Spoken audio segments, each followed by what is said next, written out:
Assalamualaikum warahmatullahi wabarakatuh. Jumpa lagi dengan saya Bustami Narda. Sahabat BN, kita pada kesempatan ini akan membongkar strategi untuk menjadikan Kaisang Pangarep, putra bungsu Presiden Joko Widodo, menjadi Gubernur Jakarta setelah Pilkada Serentak Jakarta 2024 ini.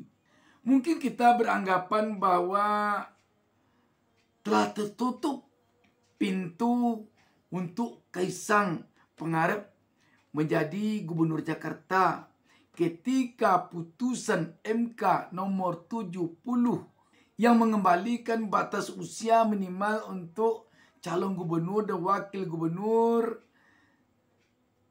kepada saat mendaftar dari saat pelantikan yang dikeluarkan melalui keputusan Mahkamah Agung. Kita menganggap mungkin telah tertutup pintu untuk Kaisang menjadi Gubernur Jakarta.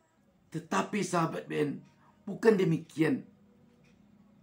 Pintu bagi Kaisang Pangarep masih terbuka lebar untuk menjadi Gubernur Jakarta setelah Pilkada Serentak ini.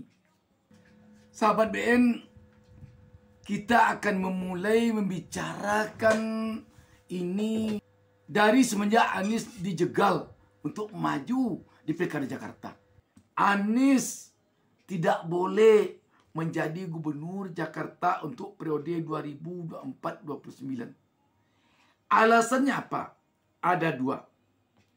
Yang pertama, kalau Anies menjadi Gubernur Jakarta 2024-2029, itu akan melempangkan jalannya untuk maju ke Pilpres 2029 nanti.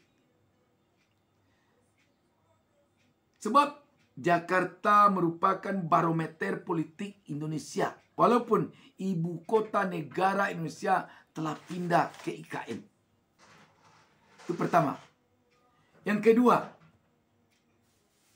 Anies tidak boleh maju dan tidak boleh menjadi Gubernur Jakarta periode 2024-2029. Alasannya, kalau Anies menjadi Gubernur Jakarta 2024-2029, maka pintu bagi Kaisang untuk menjadi Gubernur Jakarta setelah Pilkada Serentak ini akan tertutup rapat. Karena itu, Anies bagaimanapun harus dijegal, harus diambat agar jangan menjadi Gubernur Jakarta. Sekarang yang jadi pertanyaan, apa kaitannya antara Kaisang jadi Gubernur Jakarta setelah Pilkada Serentak ini atau jadi Wakil Gubernur dengan dihambatnya Anies menjadi Gubernur Jakarta? Kita melihat kalau Pilkada Serentak ini menghasilkan Gubernur Ridwan Kamil yang diusung Kim, dan kalaupun Gubernur Jakarta nanti dimenangkan oleh Pramono Anung yang diusung PDIP, ataupun Gubernur Jakarta nanti dimenangkan oleh Dharma, Jenderal Polisi Bintang 3. Setelah dia nanti menjadi gubernur dan setelah terbentuk pula kabinet Prabowo Gibran, selang waktu sekitar 6 bulan atau paling lama 1 tahun akan ada resapel kabinet. Pada resapel kabinet inilah nanti akan ditarik, akan diambil Gubernur Jakarta untuk menjadi menteri di kabinet Prabowo Gibran. Dari 3 yang akan menjadi gubernur ini, semuanya besar kemungkinan akan mau ditarik menjadi menteri. Apalagi kalau nanti yang jadi gubernur Jakarta Ridwan Kamil. Jika gubernur Jakarta nanti menjadi menteri, tentu kosong jabatan gubernur. Naiklah wakil gubernur menjadi gubernur. Ketika wakil gubernur naik menjadi gubernur, kosong wakil gubernur.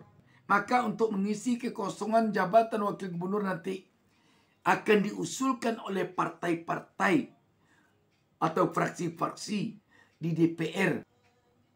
Siapa yang akan menjadi wakil gubernur Jakarta? Kim merupakan koalisi partai terbesar.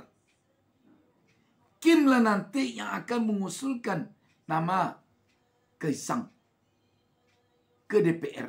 Kalau koalisi Indonesia Maju yang berisikan partai yang sangat banyak, yang besar-besar ini mengajukan Kaisang, sudah barang tentu di DPR Kaisang yang akan digolkan menjadi wakil gubernur Jakarta. DPR yang dimaksudkan di sini adalah DPRD Jakarta. Sudah berhasil satu langkah. Nanti akan ada lagi resapel berikutnya. Pada resapel berikutnya, gubernur Jakarta besar kemungkinan akan ditarik lagi menjadi wakil menteri atau menteri. Ketika gubernur nanti menjadi menteri atau wakil menteri, maka jabatan gubernur kosong, naiklah Gibran menjadi gubernur. Sudah berhasil ke langkah kedua, Kaisang menjadi orang nomor 1 di Jakarta. Setelah Kaisang duduk di Jakarta 1, maka nanti koalisi Indonesia Maju akan mengusulkan satu orang nama lagi dari salah satu partai yang ada di Kim ini ke DPR untuk menjadi wakil gubernur. Apa kaitannya dengan Anies Baswedan yang tidak boleh menjadi gubernur Jakarta tadi? Kaitannya, kalau Anies Baswedan yang menjadi gubernur Jakarta, besar kemungkinan Anies Baswedan tidak akan mau meninggalkan kursi gubernurnya untuk menjadi menteri. Walaupun nanti dia ditarik, dipilih atau diambil oleh Prabowo, didukung Gibran untuk menjadi menteri. Sebab Anies telah tahu jabatan gubernur Jakarta lebih berpotensi, lebih berpeluang untuk mengantarkan dia menjadi presiden Republik Indonesia pada Pilpres 2029 dibandingkan dia menjadi menteri. Lagi pula, Anies tidak akan mau mengecewakan pendukungnya di Jakarta. Gara-gara dia menyeberang masuk ke istana menjadi menteri.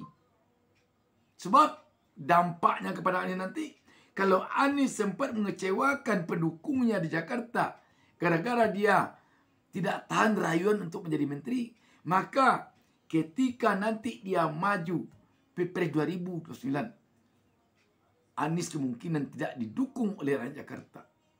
Anies tentu tidak mau mengambil risiko ini. Maka kesimpulannya, Anieslah satu-satunya dari calon gubernur yang ada yang tidak akan mau meninggalkan kursi gubernurnya jika dia dipilih menjadi menteri. Karena itu, langkah Anies harus di stop, harus dihentikan untuk maju di Pilkada Jakarta 2024 ini. Dengan ini, tampaknya sangat masuk akal Kaisang akan bisa menduduki kursi Jakarta 1 setelah berlangsung Pilkada serentak Jakarta 2024 ini. Bagaimana dengan batas usia dia? Desember 2024 ini, usia Kaisang telah memenuhi syarat untuk menduduki jabatan gubernur atau wakil gubernur. Kalau nanti Januari atau 6 bulan atau 1 tahun setelah pembentukan kabinet Prabowo Gibran, waduh, sudah lewat sekali Kaisang dari persyaratan minimal batas usianya.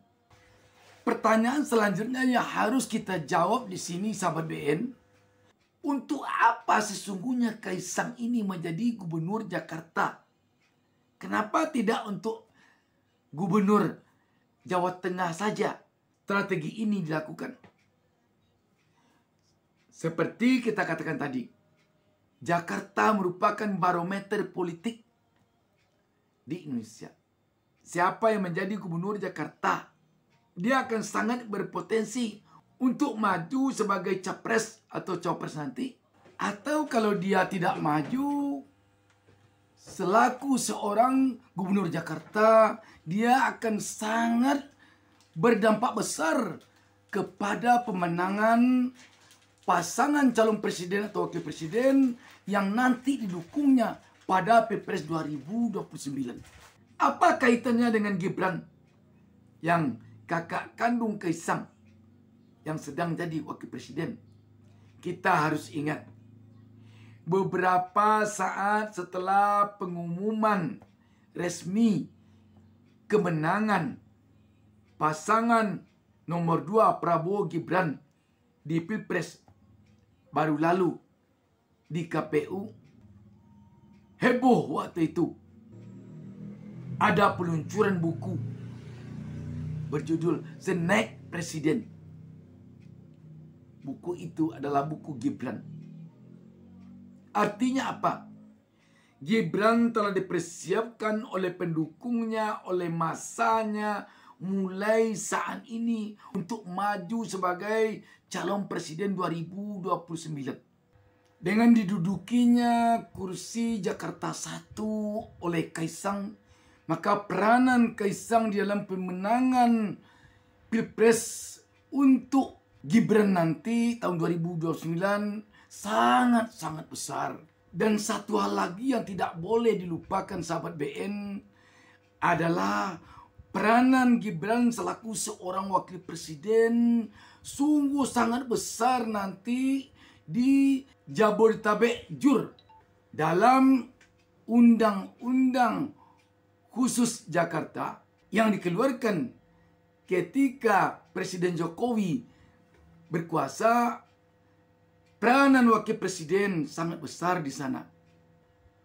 Dan ini tentu akan berkelindan dengan kekuatan yang ada pada gubernur Jakarta jika nanti telah dipegang oleh Kaisang.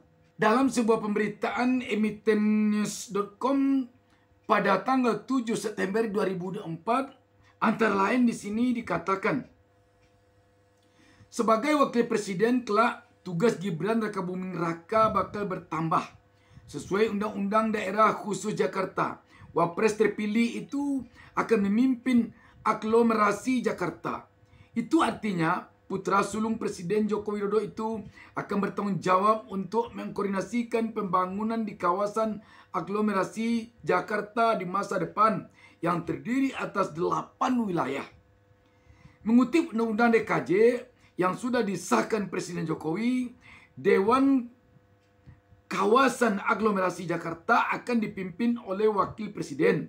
Dalam hal ini Gibran Rakabuming Raka. Wapres terpilih itu harus memimpin wilayah aglomerasi Jakarta setelah tak lagi menjadi ibu kota menurut Undang-Undang DKJ. Berdasarkan Undang-Undang DKJ, Wapres akan menduduki posisi sebagai Ketua Dewan Aglomerasi yang membawahi 8 daerah termasuk Jakarta.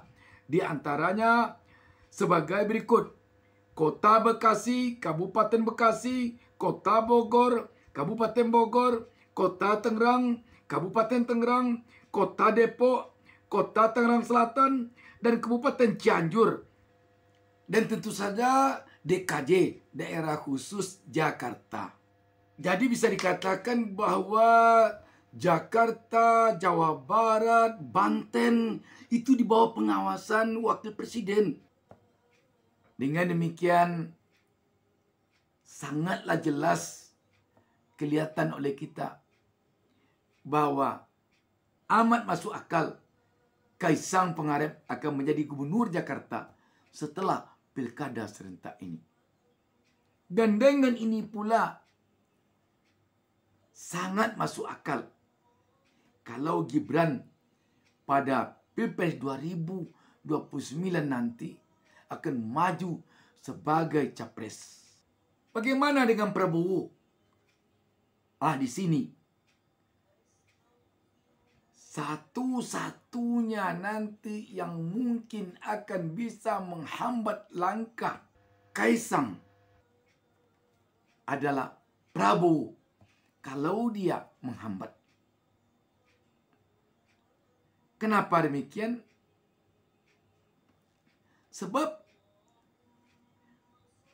kalau melihat strategi tadi, ini tentu saja akan membuat terhambat langkah Prabowo nanti untuk maju sebagai capres di periode keduanya menjadi presiden. Kalau demikian, apa yang bakal terjadi?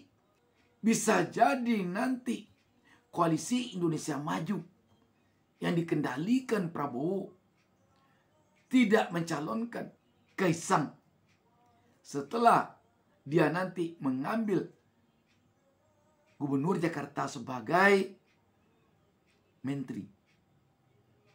Bisa jadi. Ini kalau Prabowo menganggap keberadaan Kaisang di Jakarta nanti akan menghambat langkahnya untuk menjadi presiden periode kedua. Jika kita kaitkan dengan The Next President, bukunya Kaisang tadi. Sahabat BN, kita harus meyakini bahwa Prabowo ini tidak saja seorang politisi sebagai ketua umum partai. Dia telah sama-sama kita ketahui adalah seorang prajurit TNI. Dia seorang jenderal TNI bintang 4 yang ketika aktif sebagai prajurit, dia digembleng di kesatuan elit TNI.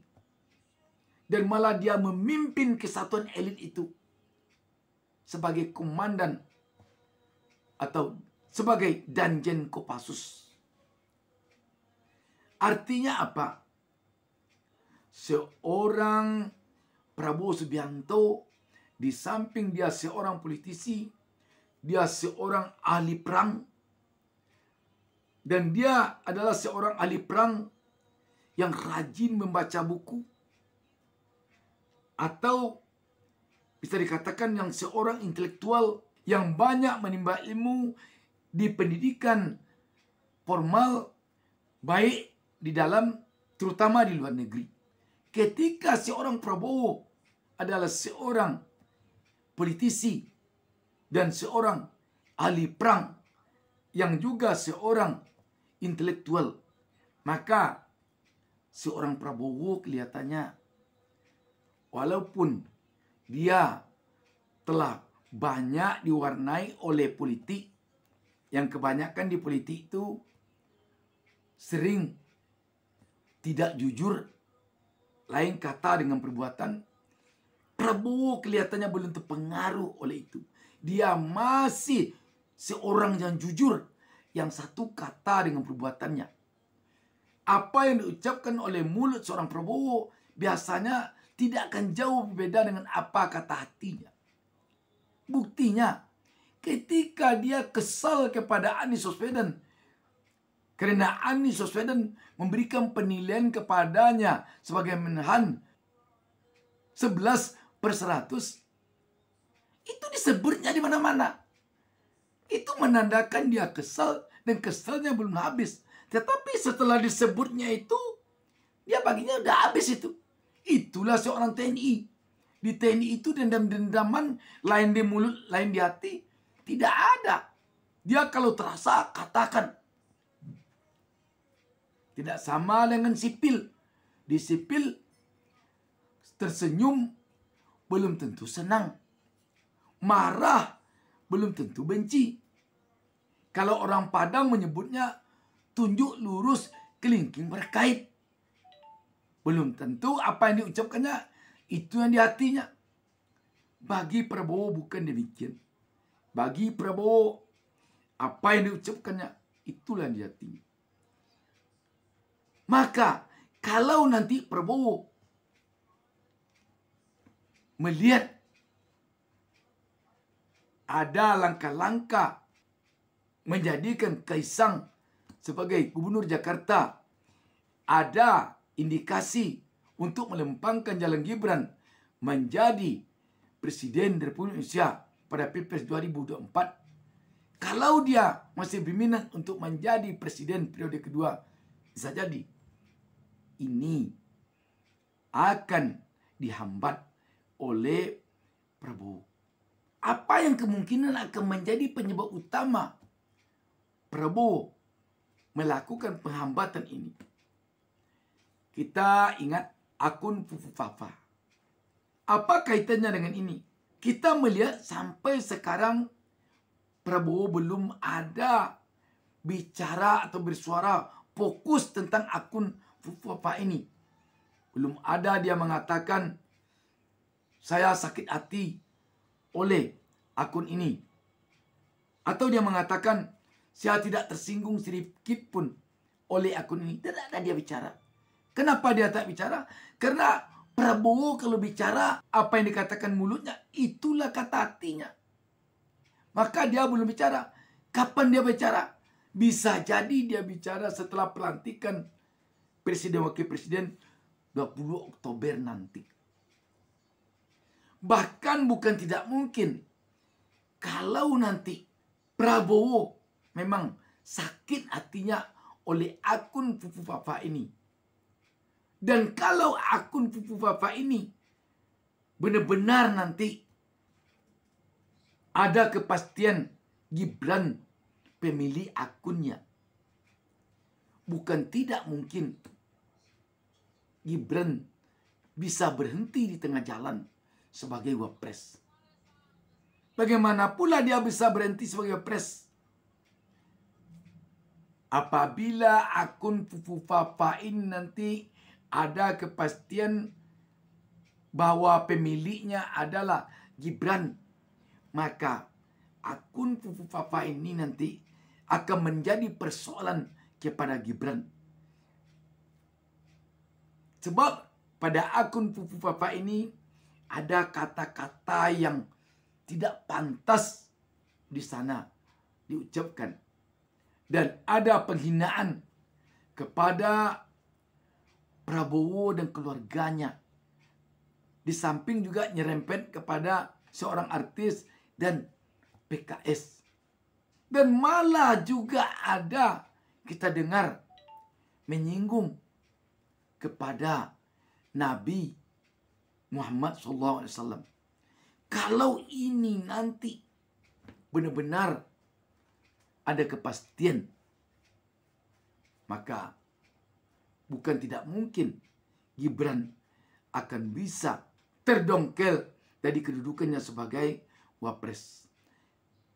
Kalau Gibran nanti terdongkel dari kedudukannya sebagai wapres, bagaimana nanti mengisi kekosongan?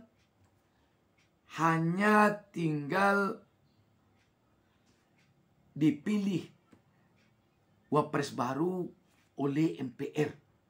Tidak harus lagi dilakukan pemilihan langsung oleh rakyat seperti Pilpres kemarin ini. Sahabat BN, dengan demikian kita tentu melihat apa yang bakal terjadi ke depan ini. Itu saja sahabat BN. Wassalamualaikum warahmatullahi wabarakatuh.